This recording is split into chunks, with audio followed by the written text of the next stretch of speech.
tayo ng balbakwa. Simple lang, yung homemade lang na konti lang. So, ito yung ating pinakuluan na balat ng baka. Ito naman yung napili kong magiging gulay niya. And ito ang ating aromatics. At lalagyan pala natin yan ng sibot. Ayan. And ito. Ayan. Ito siya.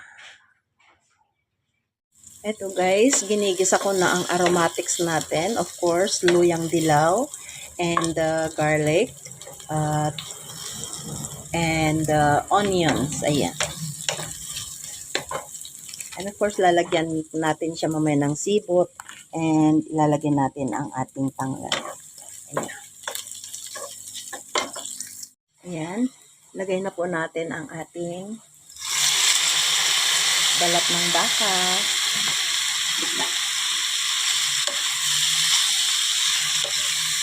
Halo-halo lang natin ito hanggang sa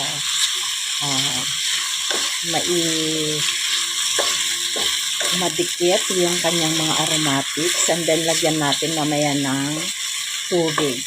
Ayan. Sangkot ka natin ng konti. Natin siya ng paminta.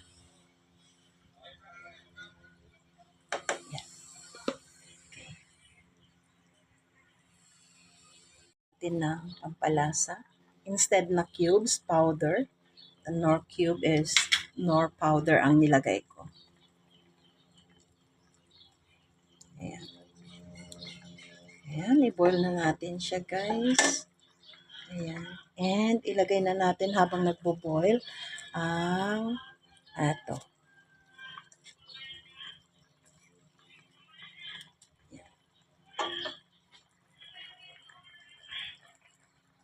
Timplahan na natin ng patis. Lagyan na natin siya. Konti lang. Then, timplahan din natin mamaya. Ayan. Ang kanyang sili. Hindi ko na to hinihiwa guys kasi hindi ko alam kung merong na super anghang dyan. So, pampa-aroma niya. So, hindi ko na siya hiniwa-hiwa. Total, may nilagay naman na ako ng mga red sili dyan. Ayan. And maya-maya ng konti, ito naman ang ilagay natin. Ang ating bok choy o ang ating yellow cabbage. Tignan natin ang ating gulay. Pwede kayong maglagay ng cabbage. Pwede kayong maglagay ng bok choy. Ito kasi napa cabbage ang aking nilagay.